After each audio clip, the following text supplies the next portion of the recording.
சிறகடிக்க ஆசை சீரியலோட upcoming episode என்னென்னு பார்க்கலாம். அண்ணாமலை வீட்டில் உள்ள எல்லாருக்கும் உண்மை தெரிஞ்சதால் ரோகிணி அழுதுகிட்டே வேறு வழி இல்லாமல் உண்மையை சொல்லிடுறாங்க.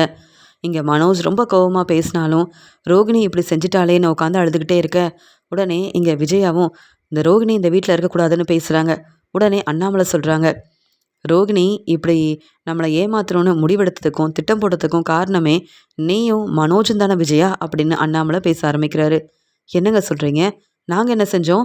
இப்போ ஒரு பிரச்சனைன்னு வந்த உடனே எங்களை இப்படி பேசிகிட்டு இருக்கீங்க. அப்போ ரோகிணி தப்பே செய்யலையா? பொய் சொல்லலையா? ஏமாத்தலையா? எங்களை நம்ப வச்சு தலகுனிய வைக்கலையா என்ன அப்படின்னு கேட்கும்போது, ரோகிணி இப்படிலாம் செய்யணும்னு நினச்சதுக்கு காரணம் விஜயா நீ தானே. பணம் தான் முக்கியம். ரோகிணி இந்த வீட்டுக்கு மருமகளாக வந்தால் இங்கே மனோஜுக்கு நிறைய சொத்து கிடைக்கும், பணம் கிடைக்கும், பிஸ்னஸ்க்கு உதவியாக இருக்கும்னு நம்பி ரோகிணியை பற்றி விசாரிக்காமல் கல்யாணத்தை செஞ்சு வச்சுட்டு இப்போ ரோகிணி மேலே தான் தப்பு இருக்குன்னு பேசினா இங்கே என்னால் பொறுமையாக இருக்க முடியாது. ரோகிணி இந்த வீட்டுக்கு மருமகளாக வர வேண்டான்னு நானும் எங்கள் அம்மாவும் எவ்வளவோ சொன்னோம். முத்து மீனான்னு எல்லாரும் பேசினப்ப நீங்கள் புரிஞ்சுக்கல. பிரச்சனைன்னு வந்த உடனே ரோகிணி மட்டும் இந்த வீட்டில் இருக்கக்கூடாதுன்னு எப்படி முடிவெடுக்க முடியும்? ரோகிணியை மனோஜ் கல்யாணம் பண்ணிக்கிட்டான். என்ன இருந்தாலும் ரோகிணி இந்த வீட்டு மருமக. அதனால ரோகிணி இந்த வீட்டில் இருக்கக்கூடாதுன்னா மனோஜும் இந்த வீட்டில் இருக்கக்கூடாது அப்படின்னு சொல்லிடுறாரு அண்ணாமலை. என்னங்க பேசுகிறீங்க? ரோகிணியை மட்டும் இங்கேருந்து அனுப்பலான்னு நினச்சா என் பையனை எதுக்குங்க அனுப்பணும்? மனோஜ் என்னங்க தப்பு பண்ணான்னு கேட்க, உன் பையன் மனோஜ் என்ன தப்பு பண்ணலை. என்னுடைய 27 லட்ச ரூபா பணத்தை எடுத்துட்டு அங்கே வாங்கினதுக்கப்புறமா உண்மையை சொல்லாமல் பிஸ்னஸ் ஆரம்பிக்கலான்னு ரோகிணி சொல்லியிருந்தாலும் கொஞ்சம் கூட யோசிக்காமல் நம்மளை பற்றி நினச்சி பார்க்காம முடிவெடுத்தது என்னவோ இங்கே பிஸ்னஸ் தான் முக்கியம்னு முடிவெடுத்தது மனோஜ் தானே. பிஸ்னஸ் செஞ்சு நல்லபடியாக முன்னேறணும்னு நினச்சி என்ன ஏமாத்தலையா? அப்போ உனக்கு இவ்வளோ கோவம் வரலையே? யாருக்கும் தெரியாமல் மீனாவோட நகையை நீ எடுத்து கொடுத்த. மனோஜ் உடனே தன்னுடைய பிஸ்னஸ்க்காக அந்த நகையவும் பயன்படுத்திக்கிட்டான். அதுக்கான பணத்தை இன்னும் திருப்பி தரல, நகையவும் தரல. மீனாவும் முத்துவும் பெருசாக அதை நினச்சி பிரச்சனை செய்யலை, கேட்கவும் இல்லை. ஆனால் குடும்பத்தை ஏமாத்தலாம், தன்னுடைய பிஸ்னஸ் மட்டும்தான் முக்கியம்னு இங்கே மனோஜ் முடிவெடுத்ததெல்லாம் தப்புன்னு நீ சொல்லி புரிய வைக்கலையே அப்படின்னு கேள்விக்கு மேலே கேள்வி கேட்குறாரு அண்ணாமலை. விஜயா பதில் பேச முடியாமல், என்னங்க இந்த ரோகிணிக்கா சப்போர்ட் பண்ணுறீங்க அப்படின்னு கேட்கும்போது, நான் யாருக்கும் சப்போர்ட் பண்ணலை, எல்லாரும் தான் எங்களை ஏமாத்திருக்கீங்க. பொய் சொன்னது இந்த ரோகிணி. ரோகிணி என் மருமகன்னு வீட்டுக்கு கூப்பிட்டு வந்தது நீ தானே விஜயா. ரோகிணியை தான் கல்யாணம் பண்ணிப்பேன்னு அடம்பிடிச்சது இந்த மனோஜ் தானே. அப்படி இருக்கும்போது இப்போ ரோகிணிக்கு ஒரு பிரச்சனைனா இங்கே மனோஜும் பதில் சொல்லி ஆகணும். 2 வருஷமாக இங்கே நம்ம வீட்டில் தான் 2 பேரும் இருந்திருக்காங்க. இங்கே மனோஜால் ரோகிணியை பற்றின உண்மையை கண்டுபிடிக்கவும் முடியல, ரோகிணி நம்மளை ஏமாத்திட்டுருக்கான்ற உண்மையை தெரிஞ்சுக்கவும் முடியல. அப்புறம் என்ன இவங்க வாழ்க்கை சந்தோஷமாக இருக்குதுன்னு இங்கே மனோஜை பிரித்து வைக்கணும்னு நினைக்கிற? மனோஜ் இந்த வீட்டில் இருக்கணும்னு நினைக்கிற? 2 பேரும் கிளம்பி போகட்டும். இந்த மனோஜால் எனக்கு வராத பிரச்சனையா? இப்போ கூட சேர்த்து வச்ச 3 லட்ச ரூபா பணத்தை எடுத்து கொடுத்தனே, யாருக்காக? என் பையன் மனோஜ் கஷ்டப்படக்கூடாதுன்றதுக்காக தானே. ஆனால் இங்கே நடக்கிறதெல்லாம் பார்த்தா என்னால் தாங்கிக்க முடியல. இவங்க 2 பேரும் இந்த வீட்டில் இருந்தால் நான் நிம்மதியாக இருக்க முடியாது, இந்த வீட்டில் நான் இருக்கவும் மாட்டேன். அதனால் ரோகிணி மேலே தான் தப்பு இருக்குன்னு சொல்கிறத விட்டுட்டு ரோகிணி பொய் சொல்லி எங்களை தான் ஏமாத்திருக்கா. நீங்கள் எல்லாரும் ஏமாந்ததுக்கு காரணம் இருக்குது. நீங்கள் பணத்துக்காக ஆசைப்பட்டீங்க, அதனால் ஏமாந்து நின்னா பரவாயில்ல. நான், முத்து, மீனா, ரவி, ஸ்ருதின்னு எல்லாரும் என்ன செஞ்சோம்? இந்த ரோகிணி ஏமாத்துனதுக்கு காரணம் மனோஜும் விஜயாவும் மட்டும்தான்.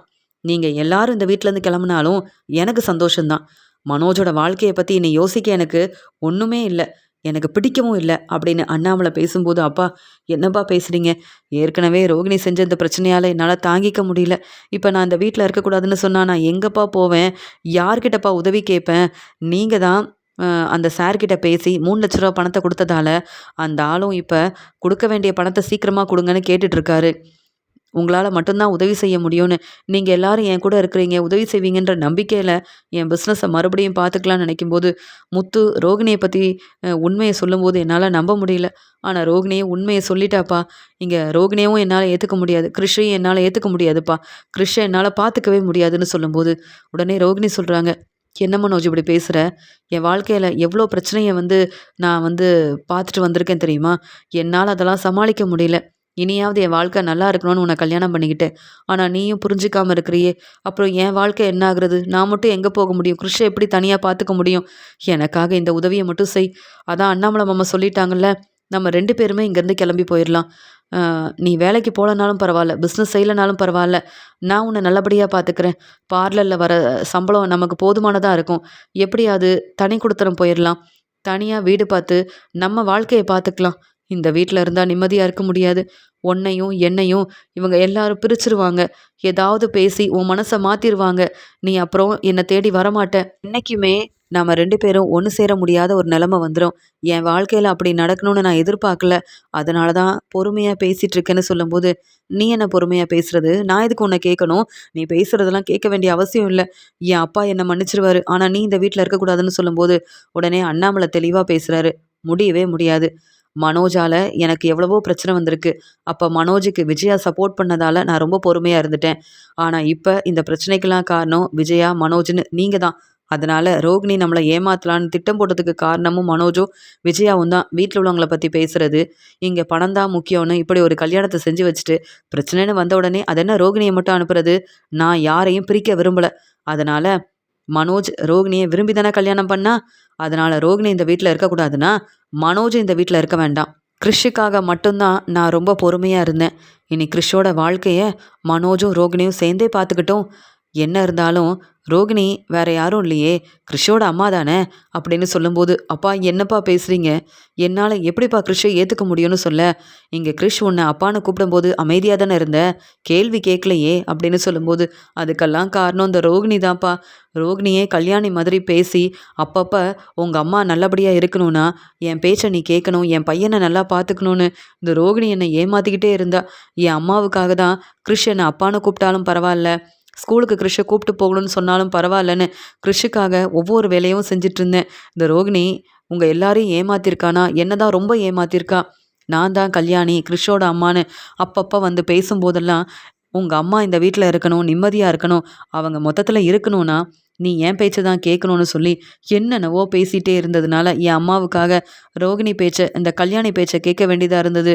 மத்தபடி நான் கண்டிப்பா இந்த ரோகிணி கூட வாழவும் மாட்டேன். ரோகிணி இந்த வீட்ல இருக்க வேண்டாம். வேணும்னா ரோகிணிய இங்கேருந்து அனுப்புங்கன்னு சொல்லும்போது, "எதுக்காக இப்படி பேசுற? நீ வந்து ரோகிணி தான் முக்கியம்னு எங்களெல்லாம் எதிர்த்து பேசியிருக்கல்ல. ரோகிணியால தான் இந்த பிசினஸ் கிடைச்சதுன்னு என்னென்னவோ பேசினியே மனோஜ். இப்ப ரோகிணிக்கு ஒரு பிரச்சனைன்னா, கண்டுக்காம இந்த வீட்ல நீ இருப்பியா? முடியவே முடியாது. உங்க 2 பேரால நாங்க எவ்வளவோ கஷ்டப்பட்டுட்டோம். எவ்வளவோ பொறுமையா இருந்தோம். இனியும் உங்க பிரச்சனைய நீங்களே பார்த்துக்கங்க. எப்படி இந்த பிரச்சனைய சமாளிச்சுக்கோங்க. முத்துவால எங்களுக்கு உண்மை தெரிஞ்சிருச்சு. அது வரைக்கும் போதும். எனக்கு ரோகிணி மேல உண்மையாவே நெறைய கோவம் இருக்கு.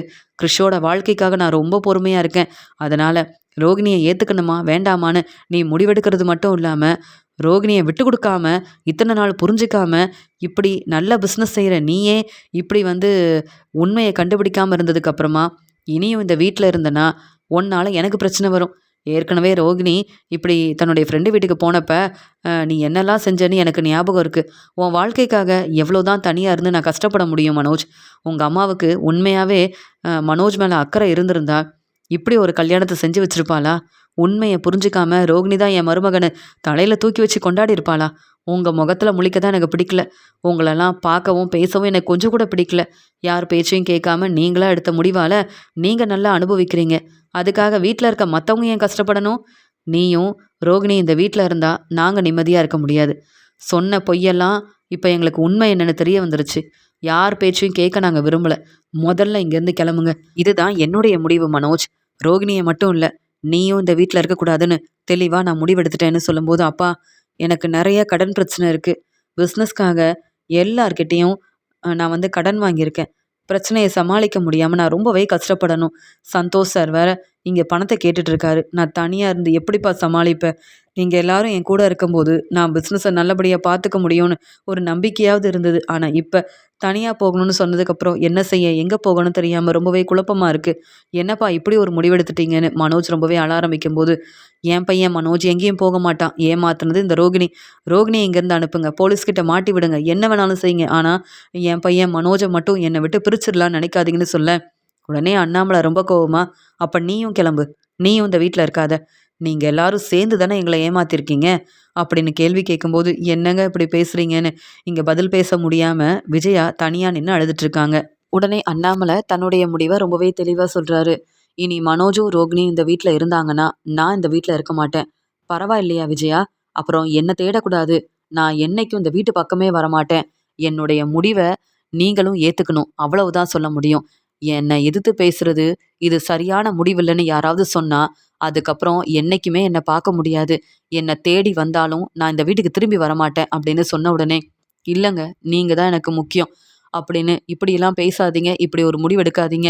அப்படின்னு பதில் பேச முடியாம நிக்கிறாங்க விஜயா. உடனே மனோஜ் வந்து அழுதுகிட்டே, "பாத்தியா ரோகிணி, நீ செஞ்ச பிரச்சனையால, நீ சொன்ன பொய்யால, நீ என்ன ஏமாத்தியிருக்க. என்ன அவமானப்படுத்தி தல குனிய வச்சிருக்க.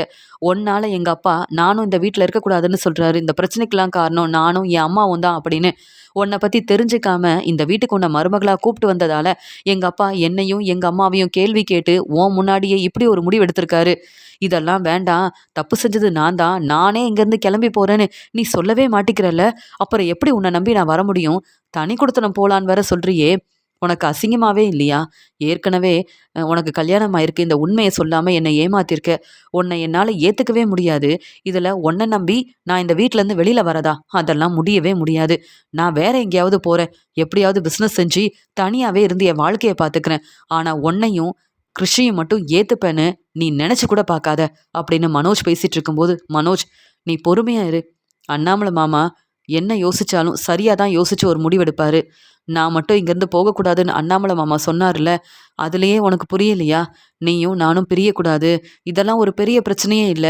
நான் ஏதோ என் வாழ்க்கைக்காக பொய் சொல்லிட்டேன்னு மத்தவங்க புரிஞ்சுக்கலனாலும், அண்ணாமலை அங்கிள் ரொம்ப நல்லா புரிஞ்சுக்கிட்டாரு. தனியா போனாவாவது நீ என்ன புரிஞ்சுப்ப. நீ வந்து நம்ம வாழ்க்கை இனியாவது சந்தோஷமா இருக்கணுன்றதுக்காக தான் உன்னையும் என்னையும் பிரிக்கக்கூடாதுன்னு அண்ணாமலை அங்கிள் இப்படி ஒரு முடிவு எடுத்திருக்காரு. நீ என்னடான்னா இப்படி பேசிட்டு இருக்க. இப்பவும் உங்க அம்மாவுக்கு சப்போர்ட் பண்றேன்னு சொல்லும்போது, வேற என்ன செய்ய சொல்ற? ஏற்கனவே திட்டம் போட்டு என் குடும்பத்த ஏமாத்தியிருக்க. இன்னும் என்ன செய்யலாம்னு நெனச்சிட்டு இருக்க? தனி குடித்தனம் போறத பத்தி வேற பேசுற. உன்ன நம்பி நான் வரதா? அதெல்லாம் நடக்காது. அப்படின்னு அழுதுகிட்டே இருக்கும்போது, மனோஜ் இனி பேசி ஒரு பிரயோஜனமும் இல்ல. ரோகிணி இந்த வீட்ல இருக்கிறதா இருந்தா நீயும் இருக்கலாம். ஆனா விஜயா அதெல்லாம் வந்து சரின்னு சொல்ல மாட்டா. ரோகிணி இந்த வீட்ல இருந்தா விஜயாவுக்கு பிடிக்காது. அதே மாதிரி நீயும் இந்த வீட்ல இருக்க வேண்டான்னு நான் ஒரு முடிவெடுத்துட்டேன். 2 பேரும் விரும்பி தானே கல்யாணம் பண்ணிக்கிட்டீங்க. இப்படி ஒரு வாழ்க்கையில பிரச்சனை வந்தா எப்படி சமாளிக்கணும்னு உங்களுக்கு தெரியாதா?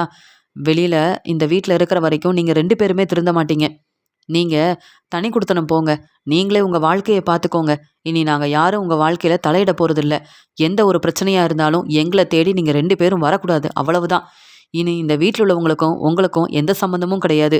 ரோகிணி, உன் மேல உள்ள கோவத்துல உன்கிட்ட பேச பிடிக்காம தான் இவ்ளோ நேரம் என் பையன் மனோஜ் கிட்ட பேசிட்டு இருந்தேன். அதனால நீ செஞ்சது எல்லாமே சரின்னு ஆகிடாது. அதே மாதிரி நானும் உன்னை மன்னிச்சு மருமகளா ஏத்துப்பேன்ற எண்ணம் உனக்கு வர வேண்டாம். இந்த வீட்டு பக்கமும் வர வேண்டாம். இந்த வீட்ல உங்க 2 பேத்துக்கும் எந்த உரிமையும் கிடையாது. மனோஜ், ரோகிணிய கூப்பிட்டு இங்கேருந்து கிளம்பிரு. எங்க முன்னாடி நின்னு பேசிட்டு இருக்காத. என்னைக்கும் உங்க 2 பேரையும் என்னால மன்னிக்கவே முடியாது அப்படின்னு சொல்லிடுறாரு அண்ணாமலை. அண்ணாமலை எடுத்த முடிவை ஏத்துக்க முடியாம, மனோஜ் நீயுமா கிளம்பி போற? இந்த ரோகிணியால நம்ம குடும்பத்த விட்டு நீ பிரிஞ்சு போறியே மனோஜ். இப்படி ஒரு நிலைமை வரும்னு நான் எதிர்பார்க்கவே இல்லையே மனோஜ் அப்படின்னு. இங்க விஜயா உட்காந்து அழுதுட்டு இருக்காங்க. அம்மா என்னம்மா செய்றது? எனக்காக தான் யாரும் பேச மாட்டிக்கிறீங்களே. ரோகிணி மேல கோவமா இருந்தா பரவால்ல. நான் என்னம்மா பொய் சொன்னேன்? நீங்க எல்லாரும் என் கூட இருக்கிறீங்கன்னு நெனச்சேன். இப்ப இந்த ரோகிணியால அப்பா என்னையும் இங்கேருந்து கிளம்பி போக சொல்றாரே.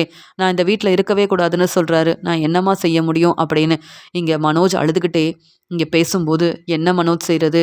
உங்க அப்பாவுக்கு சப்போர்ட் பண்ணாம உனக்கு சப்போர்ட் பண்ணனா, அப்புறம் உங்க அப்பா எங்கேயாவது கிளம்பி போயிட்டா, என் வாழ்க்கை என்ன ஆகுறது? எப்படியோ இந்த ரோகிணிய கல்யாணம் பண்ணிக்கணும்னு ஆசைப்பட்ட இந்த ரோகிணியால இப்ப நம்ம வீட்டு பக்கமே வர முடியாத நிலைமையும் உனக்கு வந்துருச்சே. அதனால இனியாவது கவனமா இரு. ஆனா இந்த ரோகிணிய நீ சும்மா விடாத. இந்த ரோகிணி கூட அ வந்து நீ போகாத. நீ தனியா இருந்து உன் வேலைய பாரு. உன் வாழ்க்கைய பார்த்துக்க. அப்பப்ப வந்து உன்ன பார்த்துக்கிறேன்." அப்படின்னு அழுதுட்டு இருக்கும்போது, ரொம்ப கோவமா மனோஜ் தன்னுடைய துணியெல்லாம் எடுத்துட்டு அங்கேருந்து கிளம்புறாரு. ரோகிணியும் அழுதுகிட்டே அங்கேருந்து கிளம்பிடுறாங்க. முத்து சொல்றாங்க, "ஏன்பா மனோஜ ஏன்பா அனுப்பி வச்சீங்க? அம்மா ரோகிணி மேல கோவமா இருக்காங்க. இந்த பார்லர்லம்மா செஞ்சது தானப்பா தப்பு. அது மட்டும் இல்லாம, எதுக்குப்பா மனோஜையும் இங்கேருந்து அனுப்புனீங்க? இந்த ரோகிணிய நம்பி நம்ம மனோஜ அனுப்புனாலும், அவங்க இன்னும் என்னலாம் பிரச்சனை செய்வாங்கன்னு தெரியாதே! நம்ம கூட மனோஜ் இருந்தா, மனோஜ் செய்றதெல்லாம் சரிதானா? அப்படின்னு யோசிச்சு மனோஜுக்காக பேசுவோம். இந்த ரோகிணி தன்னுடைய வாழ்க்கைக்காக என்ன வேணாலும் செய்வாங்க. ஏன்பா மனோஜ அனுப்புனீங்கன்னு கேட்கும்போது, நான் என்ன செஞ்சாலும் அதுல ஒரு காரணம் இருக்கும் முத்து. அதனால அமைதியா இரு. என் அம்மாவே வந்தாலும் இப்படிதான் ஒரு முடிவு எடுத்திருப்பாங்க. கண்டிப்பா மனோஜையும், ரோகிணியும் பிரிக்கணுன்ற எண்ணம் எங்களுக்கு வராது. அதே மாதிரி ரோகிணி மனோஜ கல்யாணம் பண்ணிக்கிறதுக்காக தான் பொய் சொல்லியிருக்காளே தவிர்த்து, வசதியான வாழ்க்கைக்காகவும், நம்ம சொத்து கிடைக்குன்றதுக்காகவும் இங்க வந்து மனோஜ ரோகிணி கல்யாணம் பண்ணல. ஆனா விஜயாவும், மனோஜும் ரோகிணி பெரிய பணக்கார வீட்டு பொண்ணு. ரோகிணி மூலமா நெறைய பணம் கிடைக்குன்ற ஒரு எண்ணத்துல தான் கல்யாணத்தையே செஞ்சு வச்சிருக்காங்க. அதனால இங்கே வந்து மனோஜ் சீக்கிரமாகவே ரோகிணியை புரிஞ்சுக்கணும். நான் வந்து ரோகிணியை புரிஞ்சுக்கலனாலும் மனோஜ் கிறிஷை வந்து ஏற்றுக்கணும். கிறிஷோட வாழ்க்கை நல்லா இருக்கணுன்றதுக்காக தான் இப்படி ஒரு முடிவெடுத்தேனே தவிர்த்து மற்றபடி எனக்கும் ரோகிணி மேலே கோவம் இருக்க தான் செய்யுது. ரோகிணி இந்த வீட்டு மருமக இல்லை, கிறிஷோட அம்மா. அதே மாதிரி என்ன இருந்தாலும் ரோகிணியும் மனோஜும் கல்யாணம் பண்ணிக்கிட்டாங்க. அவங்க என்னைக்கும் பிரியக்கூடாது. அதை என்னால் தாங்கிக்க முடியாது. மறுபடியும் விஜயா சொன்ன மாதிரியே இங்கே மனோஜுக்கு ஒரு நல்ல வாழ்க்கையை அமைச்சு கொடுப்பேன்னு சொன்னாலும் விஜயா மேலே எனக்கு நம்பிக்கை இல்லை. அதனால தான் ரோகிணி எங்கே இருந்தாலும் மனோஜும் அங்கேயே இருக்கட்டும். அவங்க வாழ்க்கையை பார்த்துக்கட்டும். விரும்பி கல்யாணம் பண்ணவங்க என்ன பிரச்சனை வந்தாலும் அதை அவங்க தானே பார்த்துக்கணும். இதில் நாம் என்ன முடிவெடுக்கிறது? அதனால தான் இப்படி 2 பேரையுமே அனுப்பிட்டேன் அப்படின்னு மனோஜை நினச்சி கண் கலங்கி அழ ஆரம்பிக்கிறாரு அண்ணாமலை. அப்பா, நீங்கள் மனோஜ் மேலே எவ்வளோ அக்கறை வச்சுருக்கீங்க, எவ்வளோ பாசம் வச்சுருக்கீங்கன்னு எனக்கு தெரியும். அப்புறம் ஏன்பா இப்படி ஒரு முடிவெடுத்தீங்கன்னு கேட்கும்போது எல்லாத்துக்கும் காரணம் இந்த விஜயா தான். மனோஜோட வாழ்க்கையை ஒன்றும் இல்லாமல் செஞ்சுட்டு மனோஜ் ரோகிணி இல்லாமல் இங்கே தனியாக இருந்தாலும் ரொம்ப கஷ்டப்படுவான்னு எனக்கு தெரியும். இப்போ நடக்கிற பிரச்சனையை மனோஜ் சமாளிக்கட்டும். அவங்க 2 பேரும் எங்கே இருந்தாலும் ஒன்று சேர்ந்து சந்தோஷமாக அவங்க வாழ்க்கையை பார்த்துக்கட்டும். இங்கே இருந்தால் கண்டிப்பாக விஜயா வந்து ரோகிணியை நிம்மதியாக வாழ விடவே மாட்டா. அது எனக்கு ரொம்ப நல்லா தெரியும். அதனால தான் இப்படி ஒரு முடிவெடுத்திருக்கேன். இப்போதைக்கு எங்கள் அம்மா கிட்ட இங்கே நடந்த பிரச்சனையை பற்றி பேச வேண்டாம். என்னாலே இதெல்லாம் தாங்கிக்க முடியல. எங்கள் அம்மாவாலேயும் தாங்கிக்க முடியாது முத்து. அதனால் உங்கள் பாட்டி ஃபோன் பண்ணால் நடந்த பிரச்சனையை பற்றி பேச வேண்டான்னு கண் கலங்கி பேசி அழுதுகிட்டே தன்னுடைய ரூமுக்கு போகிறாரு அண்ணாமலை. மனோஜும் ரோகிணியும் வீட்டிலேருந்து கிளம்பிடுறாங்க. ஆனால் எங்கே போகிறதுன்னு தெரியாமல் ரொம்பவே கஷ்டப்படுறாங்க. இங்கே ரோகிணியை பார்த்து மனோஜ் ரொம்ப கோவமாக திட்ட ஆரம்பிக்கிறாரு. என்னுடைய பிஸ்னஸில் உதவி செய்கிறேன்னு நினச்சேன். நீ வீட்டுக்கு வந்ததுக்கு அப்புறமா தான் நான் பெரிய கடைக்கு ஓனராக இருக்கேன்னு நினச்சி உன் மேலே ரொம்ப நம்பிக்கையாக இருந்தேன். ஆனால் இப்படி ஒரு வேலையை செஞ்சு என்னை ஏமாத்திட்டல்ல அப்படின்னு சொல்லி கேள்வி கேட்கும்போது உடனே இங்கே ரோகிணி சொல்கிறாங்க, நான் வேணும்னே உங்களை ஏமாத்தலையே, உங்களை கல்யாணம் பண்ணிக்கணும், என்னுடைய வாழ்க்கை சந்தோஷமாக இருக்கணும்னு நினச்சி தான் உங்கள் வீட்டுக்கு மருமகளாக வந்தேன். ஆனால் உங்கள் அம்மா பேச்சை கேட்டுக்கிட்டு என்னைக்காவது என்னை புரிஞ்சுக்கிட்டீங்களா? இல்லை எனக்காக சப்போர்ட் பண்ணியிருக்கீங்களா? இல்லையே மனோஜ். ஆனால் அண்ணாமலை மாமா 2 பேரையுமே வெளியில் அனுப்பிட்டாங்க. இப்பயாவது என்னை புரிஞ்சுக்கோங்க. கிறிஷை உங்கள் பையனா நீங்கள் ஏற்றுக்கோங்க மனோஜ். உங்களுக்கும் வேறு வழி இல்லை. நானும் எங்கே போகிறது சொல்லுங்கள். ஏதோ பொய் சொல்லிட்டேன். அதுக்காக உங்களை விட்டு பிரியணும்னு விஜயாத்த பேசுகிறத என்னால் ஏற்றுக்க முடியாது. கொஞ்சம் பொறுமையாக இருங்க மனோஜ் அப்படின்னு சொல்லிட்டு இருக்கும்போது இங்கே நடந்த பிரச்சனையை நினச்சி மீனா வந்து முத்துக்கிட்ட கேள்வி கேட்குறாங்க. என்னங்க, ஏன் எல்லாரும் முன்னாடி உண்மையை சொல்லிட்டீங்க? கொஞ்சம் பொறுமையாக இருந்திருக்கலாமே. ரோகிணியே கண்டிப்பாக இந்த உண்மையை மனோஜ்கிட்ட சொல்லியிருப்பாங்கல்ல அப்படின்னு கேட்கும்போது, என்ன மீனா பேசுகிற? என்னைக்கு இந்த ரோகிணி உண்மையை சொல்லியிருக்காங்க? 2 வருஷமாக நம்ம வீட்டில் உள்ள எல்லாரும் ஏமாத்திருக்காங்க. அப்புறம் எப்படி நான் பொறுமையாக இருக்க முடியும் மீனா? நீ எதுக்கு மீனா அந்த ரோகிணிக்காக பேசிகிட்டு இருக்க? ஆனால் அப்பா இந்த ரோகிணி மட்டும்தான் இந்த வீட்டில் இருக்கக்கூடாதுன்னு முடிவெடுப்பாங்கன்னு பார்த்தா மனோஜையும் அனுப்புவாங்கன்னு நான் எதிர்பார்க்கவே இல்லை அப்படின்னு சொல்லும்போது, இப்போ உங்கள் அண்ணனும் இல்லை, ரோகிணியும் இல்லை. இதெல்லாம் நினச்சி நீங்கள் மனசு வேதனைப்படுறீங்கல்ல. அவங்க வாழ்க்கை என்ன ஆகும்னு கொஞ்சம் யோசிச்சிருக்கலாமே. கிறிஷோட வாழ்க்கைக்காகவாது உண்மையை சொல்லாமல் பிரச்சனை செய்யாமல் இருந்திருக்கலாமேன்னு சொல்லும்போது, நானே இந்த உண்மையை சொல்லலையே. அப்படி உண்மையை சொல்லியிருந்தா வீட்டில் யாரும் நம்பியிருக்க மாட்டாங்க. மறுபடியும் மனோஜும் எங்கள் அம்மாவும் இந்த ரோகிணிக்கு சப்போர்ட் பண்ணியிருப்பாங்க. ஆனால் ரோகிணியை தானே மீனா உண்மையை சொன்னாங்க அப்படின்னு சொல்லும்போது, இருக்கட்டுங்க. ஆனால் கிறிஷோட வாழ்க்கை என்ன ஆக போதோன்னு நினச்சாதான் எனக்கு என்ன செய்யனே தெரியல. ஒரு உண்மையை சொல்லட்டுமா? இந்த உண்மை பாட்டி ஊருக்கு போனோம்ல, அப்போவே எனக்கு தெரியும். கிறிஷோட அம்மா இந்த ரோகிணி தான்னு தெரிஞ்சுக்கிட்டு நானும் உங்களை மாதிரியே கோவப்பட்டேன். பிரச்சனை செய்யணும்னு நினச்சேன். வீட்டில் எல்லார்கிட்டையும் சொல்லணும்னு நினச்சேன். ஆனாலும் ரோகிணி அழுதுகிட்டே மன்னிப்பு கேட்டாங்க. ஒரு பக்கம் ரோகிணியோட அம்மா ரோகிணிக்காக பேசினாங்க. உண்மையை இப்போ சொல்ல வேண்டாம் மீனான்னு அழுதுகிட்டே பேசும்போது என்னால் அவங்கள மீறி எதுவுமே செய்ய முடியல. கிறிஷோட வாழ்க்கைக்காக நான் அமைதியாக பொறுமையாக இருந்தேன். இத்தனை நாள் உங்கள் மேலே கோவப்பட்டு கிறிஷை தத்தெடுக்க வேண்டான்னு சொன்னதுக்கெல்லாம் காரணம் ரோகிணி தான். ரோகிணி இந்த உண்மையை சொல்லவே விடலைங்க. நானும் உங்ககிட்ட உண்மையை சொல்லாமல் இருக்கணுன்னு ரொம்பவே மனசு வேதனையோடு இருந்தேன். ஆனால் இன்னைக்கு நீங்கள் எல்லாருக்கும் உண்மையை புரிய வச்சிட்டிங்கன்னு சொல்ல என்னமே நான் சொல்கிறேன். அப்போ பாட்டி வீட்டுக்கு போனப்போ உனக்கு உண்மை தெரிஞ்சதால தான் திரும்பி வந்த உடனே எங்ககிட்டலாம் சரியாக பேசாமல் வேலையில் கவனமே இல்லாமல் ஏதோ ஒரு காரணம் சொல்லிட்டு உங்கள் அம்மா வீட்டுக்கு போனியா? நான் எந்த தப்புமே செய்யலைன்னு உனக்கு தெரியும்ல. ஆனாலும் நான் தான் பிரச்சனைக்கு காரணம்னு சொல்லிட்டு உங்கள் அம்மா வீட்டுக்கு போனியே, அதுக்கெல்லாம் காரணம் இந்த பார்லர் அம்மா தானான்னு கேட்க, ஆமாங்க. மறுபடியும் நான் திரும்பி வந்ததுக்கு காரணம் நீங்கள் தான். எந்த தப்பும் செய்யாமல் நான் எதுக்கு எங்கள் அம்மா வீட்டுக்கு போகணும்னு முடிவெடுத்து வந்தேன். ஆனால் ரோகிணிக்கு அவங்க வாழ்க்கை தான் முக்கியம்னு அப்பா கூட நீங்கள் உண்மையை சொல்லலை யாருக்கிட்டேயோன்னு என்கிட்ட கேட்டு பிரச்சனை செஞ்சாங்க தெரியுமா? அதனால் ரோகிணியை மட்டும் என்றைக்கும் நம்பக்கூடாதுன்னு நான் முடிவெடுத்துட்டேன். ஆனாலும் உங்கள் அண்ணனோட வாழ்க்கையில் ரோகிணி இப்படி பிரச்சனை செய்வாங்கன்னு நான் எதிர்பார்க்கவே இல்லைன்னு சொல்லும்போது, மீனா அப்போவே இந்த உண்மையை சொல்லியிருந்தா நானும் வந்து கொஞ்சம் பொறுமையாக இருந்திருப்பேன். இல்லை என்கிட்டயாவது சொல்லி புரிய வச்சிருக்கலாம்ல மீனா அப்படின்னு கேட்கும்போது, அதான் உங்களுக்கே உண்மை தெரிஞ்சிருச்சுல, இனி இந்த பிரச்சனையை பற்றி நம்ம பேசவே வேண்டாங்க அப்படின்னு மீனா சமாளிக்கிறாங்க. ரோகிணி அழுதுகிட்டே மகேஸ்வரி வீட்டுக்கு கிளம்பி போகிறாங்க. ஆனால் மனோஜ் ரோகிணி மேலே உள்ள கோவத்தில், என்னால் அங்கே வர முடியாது, நீ வேணும்னா உன் ஃப்ரெண்டு வீட்டுக்கு போ, ஆனால் என்றைக்குமே உன்னை பார்க்க நான் வரமாட்டேன், உன்னால தானே எங்கள் அப்பா என்னையும் வந்து அங்கே இருக்கக்கூடாதுன்னு அனுப்புனாரு, நான் எங்கேயாவது போகிறேன் அப்படின்னு சொல்லிட்டு கிளம்பி போகிறாரு. மனோஜ் யோசிக்கிறாரு, நான் எங்கே போக முடியும், அது மட்டும் இல்லாமல் என் அப்பாவே இப்படி ஒரு முடிவெடுத்துட்டாரே அப்படின்னு அங்கே ஒரு கடைக்கு போகிறாரு. அங்கே மனோஜ் வந்து தனியாக உட்காந்து அழுதுகிட்டே இருக்காரு. அந்த சமயம் மனோஜோட ஃப்ரெண்டு சந்தோஷ் ஃபோன் பண்ணுறாரு.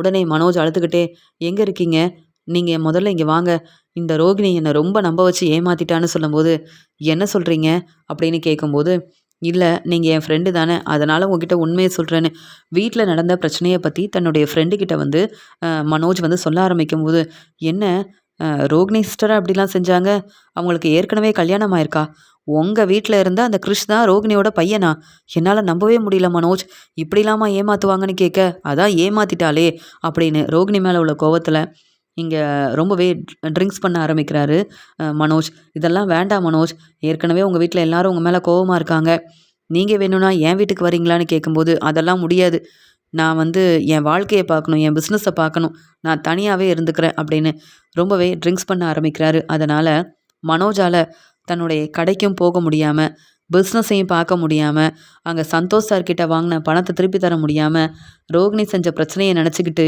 இப்படி வந்து தேவையில்லாத வேலையெல்லாம் செய்ய, இங்கே வந்து சந்தோஷ் சார் மறுபடியும் மறுபடியும் மனோஜுக்கு ஃபோன் பண்ணும்போது, இங்கே மனோஜோட ஃப்ரெண்டு சொல்கிறாரு, மனோஜ் இங்கே சந்தோஷ் சார் ஃபோன் பண்ணுறாரு, நீ தான் பேசணும், ஆனால் நீ பேசுகிற நிலமையிலேயே இல்லையே, நானாவது பேசட்டுமா, என்ன சொல்லட்டும் அப்படின்னு கேட்க, சந்தோஷ் சாருக்கு நான் நிறைய பணம் கொடுக்கணும், என்னால் இப்போ பேச முடியாதுன்னு சொல்லும்போது, இங்கே என்ன நடக்குதுன்னு தெரியாமல் சந்தோஷ் சார் மறுபடியும் மறுபடியும் மனோஜுக்கு ஃபோன் பண்ண, மனோஜ் இருந்த கோவத்தில் ஃபோன் எடுத்து பேச ஆரம்பிக்கிறாரு. எதுக்கு அப்பப்போ ஃபோன் பண்ணுறீங்க, நீங்கள் பணத்தை கேட்டு ஃபோன் பண்ணால் என்னால் தர முடியுமா, நான் கடைக்கு போகிறதும் இல்லை, பிஸ்னஸ் சரியாக செய்கிறதும் இல்லை, இந்த ரோகிணி என்னை ஏமாத்திட்டா, அதனால என்ன செய்யன்னு தெரியாமல் நானே கஷ்டப்பட்டுட்ருக்கேன், இப்படி ஃபோன் பண்ணி எதுக்கு பிரச்சனை செய்கிறீங்கன்னு சந்தோஷ் சாரை எதிர்த்து பேசி மனோஜ் இப்படிலாம் பேசும்போது, மனோஜ் என்ன நீங்கள் இப்படிலாம் பேசுகிறீங்க, ஆமாம் நீங்கள் ஏன் இவ்வளோ கோவமாக பேசுகிறீங்க, எங்கே இருக்கீங்க, பிஸ்னஸ் செய்யலைன்னு சொல்கிறீங்க, உங்களை நம்பி கடைக்கு நிறைய பொருள் அனுப்பியிருக்கேன், பணத்தை எப்படி திருப்பி தருவீங்க, நீங்கள் பேசுகிறதெல்லாம் சரியில்லை மனோஜ்னு சொல்லும்போது, அப்படி தான் பேசுவேன், நான் உங்களுக்கு மதிப்பு மரியாதை கொடுக்கவே மாட்டேன் அப்படின்னு சொல்லும்போது, என்னால் தான் உங்களுக்கு டீலர்ஷிப் கிடச்சிது, ஞாபகம் இருக்கான்னு கேட்க, அதுக்காக அப்படின்னு சொல்லிட்டு இங்கே வந்து சந்தோஷ் சார் பேசுகிறதையே புரிஞ்சிக்காம ரொம்ப ட்ரிங்க்ஸ் பண்ணியிருந்ததுனால இங்கே மனோஜ் தேவையில்லாமல் பேசி பிரச்சனை செய்ய, சந்தோஷ் சார் அப்படியா, நீங்கள் எனக்கு மதிப்பு மரியாதை தரலனா நான் மட்டும் எதுக்கு உங்களுக்காக உதவி செய்யணும், என் பணம் வந்து எனக்கு கிடைக்கணும், அதுக்காக நான் என்ன வேணாலும் செய்வேன், ஃபோனை வைங்க அப்படின்னு ஃபோனை வச்சிடுறாரு. மனோஜ் மேலே ரொம்பவே கோபமாக இருக்காரு சந்தோஷ் சார். மனோஜ் இப்படி பேசிட்டு ஃபோனை வச்ச உடனே மனோஜோட ஃப்ரெண்டு வந்து, மனோஜ் என்ன பேசுகிறீங்க, யார்கிட்ட பேசுகிறீங்கன்னு தெரியுமா, இப்படியா கோவப்பட்டு பேசுகிறது, உங்களுக்கு நிறைய பிரச்சனை இருக்கலாம், அதுக்காக உங்களுக்கு டீலர்ஷிப் கொடுத்த சந்தோஷ் சார்கிட்டே இப்படி பேசினா எப்படி, நீங்கள் நாளைக்கு கடைக்கு போகணும், நல்ல வேலை பார்க்கணும், சம்பாதிக்கணும், பிஸ்னஸ் செய்யணும், உங்களை நம்பி உங்கள் கடைக்கு வேற வேலைக்கு வந்தேன், இங்கேயும் எனக்கு சம்பளம் கிடைக்காதா மனோஜ், இப்படி செஞ்சிட்டிங்களே, இங்கே சந்தோஷ் சார் தேடி வந்தாருன்னா கண்டிப்பாக உங்களுக்கு தான் பிரச்சனை வரப்போகுதுன்னு சொல்லி இங்கே வந்து மனோஜோட ஃப்ரெண்டு பேசுகிறாரு.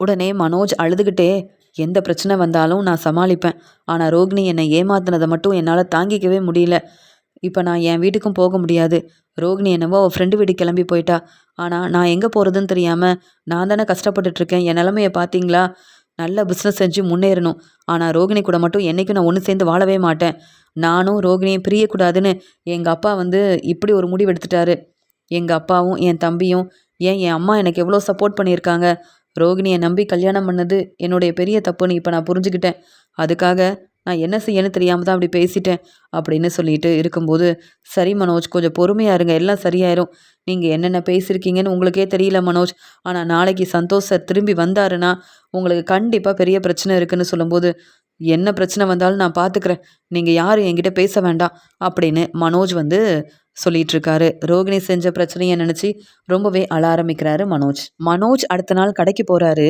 அங்க இருக்கிற வேலையை பார்க்க முடியாம, ரோகிணி மறுபடியும் வந்து ரோகிணி கிட்ட நான் பேசக்கூடாது. ரோகிணி இந்த கடை பக்கமும் வரக்கூடாது அப்படின்னு நடந்த பிரச்சனைய பத்தி யோசிச்சுட்டு, கடையோட ஓனரா இருந்தாலும் சரியா வேலையில கவனமே இல்லாம, என் அப்பாவும் அம்மாவும் இப்படி ஒரு முடிவெடுத்துட்டாங்களே! என்ன செய்ய? மறுபடியும் வீட்டுக்கு போகலாமா? அப்பா வந்து வீட்டுக்குள்ள என்ன விடுவாரான்னு வேற தெரியலையே! அப்படின்னு சொல்லி யோசனை பண்ணிட்டு இருக்க, அங்க சந்தோஷ் சார் ரொம்ப கோவமா வராரு. உடனே மனோஜும், "சார் நீங்களா? சொல்லியிருந்தா நானே வந்திருப்பேனே சார்ன்னு" கேட்கும்போது, "எதுக்கு வரணும் நீங்க? நீங்க என்னென்ன பேசுனீங்க ஃபோன்ல? நேத்து நீங்க உங்க வாழ்க்கையில ஒரு பிரச்சனைன்னா, அதுக்காக என்ன எதிர்த்து பேசுவீங்களா? என்ன மனோஜ் இதெல்லாம்? நல்ல பிசினஸ் செய்றீங்கன்னு நம்பிட்டு இருந்தா, என்ன ஏமாத்தலாம்னு நினைக்கிறீங்களா? உங்களுக்கு மதிப்பு மரியாதை குடுக்க முடியாது. உங்க பணத்த திருப்பி தர முடியாது. நீங்க என்ன வேணாலும் செய்யுங்கன்னு என்னென்னவோ பேசுறீங்க. என்ன நினைச்சிட்டு இருக்கீங்கன்னு?" கேட்கும்போது, "சார் அப்படிலாம் நான் பேசவே இல்லையேன்னு" சொல்லும்போது, "மனோஜ் உங்க மேல உள்ள நம்பிக்கையில போனா போதுன்னு தான் நான் வந்து இந்த டீலர்ஷிப்ப உங்களுக்கு குடுத்தேன். உங்க தம்பி முத்து ரொம்ப உண்மையா, நேர்மையா இருக்கிறாருன்னு இந்த டீலர்ஷிப்ப உங்கள நம்பி குடுத்தேன்.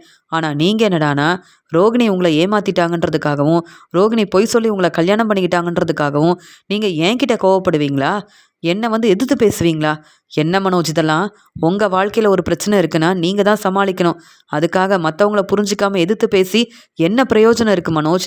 என்னுடைய பணத்த இப்பவே தர்றீங்களா?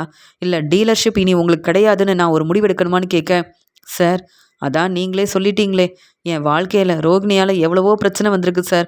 அந்த பிரச்சனையால சரியா பிசினஸ பார்த்துக்க முடியாம, நானும் தேவையில்லாத வேலையெல்லாம் செய்ய ஆரம்பிச்சுட்டேன். என் வீட்டுக்கும் வர வேண்டான்னு என் அப்பா முடிவெடுத்துட்டாரு சார். என் வீட்டு பக்கமும் போக முடியல. எங்க போறது? எங்க தங்குறது? என்ன செய்றதுன்னு தெரியாம, என் வாழ்க்கையில ரோகிணி செஞ்ச பிரச்சனையால ரொம்ப குழப்பத்துல இருக்க, நானும் சார் தேவையில்லாம உங்ககிட்ட பேசிட்டேன். என்ன மன்னிச்சிடுங்க சார். இனி இப்படிலாம் நான் பேச மாட்டேன் சார். இப்பவே பணம் கேட்டா எப்படி தர முடியும் சார்? அப்படின்னு மனோஜ் வந்து அழ ஆரம்பிக்கிறாரு. ஏற்கனவே கடையில இருந்த ரூ. 3,00,000 பணத்த யார் எடுத்தாங்கன்னு தெரியல சார். இப்ப வேற கடையில வந்த வருமானத்த ரோகிணி கிட்ட தான் குடுத்துருந்தேன். ஆனா ரோகிணி அந்த பணத்தையும் எடுத்துட்டு போயிட்டா. அந்த பணம் இருந்தா கூட உங்ககிட்ட குடுக்க எனக்கு ஒரு நல்ல வாய்ப்பா இருந்திருக்கும். இப்ப என்கிட்ட பணமே இல்ல சார்.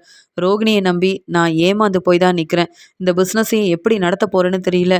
ஆனா நான் எப்படியாவது வந்து அந்த பணத்த தந்துருவேன் சார். என் மேல நீங்க நம்பிக்கை வைங்கன்னு சொல்லும்போது, இவ்ளோ பிரச்சனையில இருக்கிற நீங்க, பிசினஸ எப்படி நல்லபடியா பார்த்துப்பீங்கன்னு நம்ப முடியும்? நீங்க வந்து எந்த பிரச்சனையும் இல்லனாலும், எனக்கு சரியா பணம் தரதில்ல. அமைதியா இருந்ததுக்கு காரணம் முத்துவும், உங்க அப்பா அண்ணாமலையால மட்டும் தான். அவங்க 2 பேரும் ரொம்ப நல்லவங்க. அண்ணாமலையும், முத்துவும் உங்களுக்கு சப்போர்ட் பண்றாங்கன்ற நம்பிக்கையில தான், நான் வந்து உங்கள நம்பி டீலர்ஷிப்ப குடுத்தேன். அப்பப்போ பொருள் அனுப்பி வச்சுட்டுருந்தேன். இப்ப உங்க வாழ்க்கையவே உங்களால பார்த்துக்க முடியல. யார நம்புறதுன்னு கூட தெரியாம இருக்கிற நீங்களா பிசினஸ நல்லபடியா பார்த்துக்க போறீங்க? எனக்கு அந்த நம்பிக்கையெல்லாம் இல்லவே இல்ல. உங்க அப்பா அண்ணாமலையே நீங்க அந்த வீட்ல இருக்கக்கூடாதுன்னு சொல்லி அனுப்பிட்டாங்கன்றீங்க. இனி நாங்க மட்டும் எப்படி உங்கள நம்ப முடியும்? உங்களுக்கு அந்த டீலர்ஷிப்ப குடுக்க முடியும்? இல்ல போனா போது, பொறுமையா அந்த பணத்த குடுங்கன்னு நம்பி விட்டுட்டு போக முடியும்? உங்கள பத்தி உங்க வீட்ல உள்ளவங்களுக்கு தெரிஞ்சுக்கிட்ட மாரியே, உங்க வீட்ல உள்ளவங்களே உங்கள நம்பல. நான் எப்படி நம்ப முடியும்? அதனால எனக்கு தர வேண்டிய பணம் எனக்கு வந்தாகணும். அதே மாதிரி இந்த டீலர்ஷிப் இனி உங்களுக்கு கிடையாது. சொல்லப்போனா பணத்த தர முடியாதுன்னு சொன்னா, நான் இப்பவே போலீஸ வர வைப்பேன். உங்க வாழ்க்கையில ரோகிணியால பிரச்சனை வந்தா, அந்த பிரச்சனைய நீங்க தான் பார்த்துக்கணும். அதுக்காக நான் பணத்த குடுத்துட்டு, பொருளையும் குடுத்துட்டு தல குனிஞ்சு நிக்க முடியாதுல்ல. நீங்க பேசின பேச்சுக்கு உங்கள சும்மா விட்டுருக்க கூடாது. இருந்தாலும் ரோகிணியால நீங்க ஏமாந்து போய் நிக்கிறீங்க. அதனால உங்க நிலைமைய புரிஞ்சுகிட்டு நான் ரொம்ப பொறுமையா பேசிட்டு இருக்கேன். நாளைக்கே என் பணம் வரணும். ஆனா இப்பவே நான் கொடுத்த டீலர்ஷிப் உங்களுக்கு கிடையாது. நான் வேற யாருக்காவது குடுத்துக்கிறேன். உங்கள நம்பி பெரிய பொறுப்பான ஒரு வேலைய குடுத்தேன். சரியா அந்த வேலையவும் செய்யல, என்னையும் ஏமாத்த பார்க்குறீங்க. இனியாவது அந்த ரோகிணிய நம்பாம உங்க வாழ்க்கைய பாருங்க. முடிஞ்ச பிசினஸ செய்யுங்க. இல்ல வேற எங்கேயாவது நல்ல வேலையா பார்த்து உங்க வாழ்க்கைய பார்த்துக்கோங்க. ஆனா இனி என்கிட்ட பணத்த குடுக்காம ஏமாத்தலாம்னு நெனச்சா, நான் பொறுமையா இருக்க மாட்டேன். நெறைய படிச்சிருக்கீங்க. அப்படி இருக்கும்போது பிசினஸ் செய்ற நீங்க, ரோகிணி ஏமாத்துறாங்கன்னு கூடவா கண்டுபிடிக்காம 2 வருஷமா அந்த வீட்ல இருந்தீங்க? அப்படின்னு கேட்கும்போது, சார் என்ன செய்றது சார்? ரோகிணியால தான் இந்த கடைக்கு நான் ஓனர் ஆனேன். ரோகிணியால தான் நான் பிசினஸ் செய்றேன்னு நம்பிட்டு இருந்தேன். ஆனா ரோகிணி ஏற்கனவே தனக்கு நடந்த கல்யாணத்த பத்தியும் சொல்லல, கிருஷ பத்தியும் சொல்லாம, என்ன மட்டும் இல்ல, என் வீட்ல உள்ள எல்லாரையும் ஏமாத்திட்டா. அந்த கோவத்துல என் அப்பா என்னையும் அங்கருந்து அனுப்பிட்டாரு. என்ன செய்யன்னு தெரியாம நிக்கிறேன். என்ன மன்னிச்சிடுங்க சார். நான் வேணும்னே அப்படி உங்கள வந்து பேசல. நான் ஏதோ தேவையில்லாம அப்படி பேசிட்டேன். என்ன மன்னிச்சிடுங்க. கோவப்படாதீங்கன்னு சொல்லும்போது, இருக்கட்டும் மனோஜ். உங்க அப்பாவும் முத்துவும் தேடி வந்து உங்களுக்காக என்கிட்ட பேசினா மறுபடியும் அந்த டீலர்ஷிப்பை நான் கொடுப்பேன். உங்கள் வீட்டில் உள்ளவங்க உங்கள் மேலே நம்பிக்கையே இல்லாமல் உங்களை அங்கேருந்து அனுப்பிட்டாங்க. நான் எப்படி நம்ப முடியும்? அதனால் இப்போதைக்கு இந்த டீலர்ஷிப்பை உங்களுக்கு தரவும் முடியாது. அதே மாதிரி பொருளோட நான் அனுப்பின பொருளோட பணத்தை தரலனா பொருளுக்காக அந்த பணத்தை கொடுக்காத நீங்கள் இந்த கடைக்கு ஓனராக இருக்க வேண்டாம். முதல்ல இங்கேருந்து கிளம்புங்க. எனக்கு தெரிஞ்சவங்கள வச்சு இந்த கடையை நானே பார்த்துக்கிறேன். எப்போ எனக்கு சேர வேண்டிய பணத்தை நீங்கள் கொடுக்குறீங்களோ அதுக்கப்புறமா இந்த கடைக்கு நீங்கள் ஓனர் ஆகிக்கலாம். அது வரைக்கும் இந்த கடை பக்கமே வராதீங்க. அப்போ தான் கொஞ்சமாவது யோசித்து சீக்கிரமாக என் பணத்தை திருப்பி தருவீங்க. என் பணத்தை திருப்பி தர வரைக்கும் இந்த கடைக்கு நீங்கள் வரவும் வேண்டாம், இந்த கடையில் உள்ள பொறுப்பை பார்த்துக்கவும் வேண்டாம். இந்த கடையை நானே பார்த்துக்கிறேன் அப்படின்னு சொல்லிடுறாரு சந்தோஷ் சார். உடனே மனோஜ், என்ன சார் இப்படி ஒரு முடிவெடுத்துட்டீங்க? நல்லபடியாக பிஸ்னஸ் செஞ்சு முன்னேறணும், இனி யாரையும் நம்பக்கூடாதுன்னு நினச்சிட்டு தான் நான் கடைக்கே வந்தேன். ஆனால் நீங்கள் டீலர்ஷிப்பையும் தர முடியாதுன்னு சொல்லிட்டீங்க, இந்த கடையவும் நான் பார்த்துக்கவே கூடாதுன்னு சொல்லிட்டீங்களே, அப்புறம் நான் எப்படி சார் வந்து முன்னேற முடியும்? எப்படி உங்களுக்கு அந்த பணத்தை திருப்பி தர முடியும்னு கேட்கும்போது உடனே சந்தோஷ் சார் சொல்கிறாரு, மனோஜ் அதெல்லாம் உங்கள் பிரச்சனை. நீங்கள் பணத்தை திருப்பி தர வரைக்கும் இந்த கடைக்கு நீங்கள் ஓனரே கிடையாது. இந்த கடையில் எந்த பொறுப்பான வேலையவும் நீங்கள் பார்க்க வேண்டாம். இந்த கடை பக்கமே வர வேண்டாம். கடையை நான் பார்த்துக்கிறேன்னு சொல்லிட்டேன்ல, இதுக்கு மேலே நீங்கள் பேச வேண்டாம். இங்கேருந்து கிளம்புங்க. உங்கள் வீட்டில் உள்ளவங்க உங்களை புரிஞ்சிக்கல, நம்பலை. நான் மட்டும் எதுக்கு உங்களை புரிஞ்சுக்கணும், நம்பணும், மன்னிக்கணும்? முடியவே முடியாது. இங்கேருந்து கிளம்புங்கன்னு சொல்லி கடையிலேருந்து மனோஜை அனுப்பிடுறாரு சந்தோஷ் சார். எங்கே போகிறதுன்னு தெரியாத மனோஜ் கண் கலங்கி அழுதுகிட்டே நிற்கும்போது வீட்டுக்கும் போக முடியாது, கடையிலையும் இருக்க முடியாதுன்னு பணத்தை கேட்ட சந்தோஷ் சார் இப்படி ஒரு முடிவெடுத்து அனுப்பிட்டாரே, இந்த ரோகிணியால் இவ்வளோ பிரச்சனை வரும்னு நான் எதிர்பார்க்கவே இல்லைன்னு அழுதுகிட்டே அங்கேருந்து வராரு மனோஜ். ரோகிணியால் என் வாழ்க்கையில் மட்டும் பிரச்சனை வரல, என் பிஸ்னஸ்லேயும் பிரச்சனை வந்துருச்சு. இந்த ரோகிணியை நம்பி நான் ரொம்பவே ஏமாந்துட்டேன். என்றைக்கும் இந்த ரோகிணியை நான் ஏற்றுக்க போகிறதே இல்லை. ரோகிணி செஞ்ச பிரச்சனையால் சரியாக பிஸ்னஸ் செய்யாமல் இங்கே வந்து சந்தோஷ் சார் இனி டீலர்ஷிப்பையும் தரமாட்டேன்னு சொல்லிட்டு கடையோட பொறுப்பையும் நானே பார்த்துக்கிறேன்னு கடையிலேருந்து வேற அனுப்பிட்டாரு. இதெல்லாம் என் அப்பாவுக்கும் அம்மாவுக்கும் தெரிஞ்சால் என்னை சும்மா விட மாட்டாங்க. இனி நான் எங்கே போகிறது, எப்படி வந்து என் வாழ்க்கையை பார்த்துக்கிறதுன்னு தெரியலையே அப்படின்னு ரோகிணியால் எனக்கு இப்படி ஒரு நிலைமை வந்துருச்சு அப்படின்னு ரோகிணி மேலே ரொம்பவே கோவமாக இருக்காரு மனோஜ்.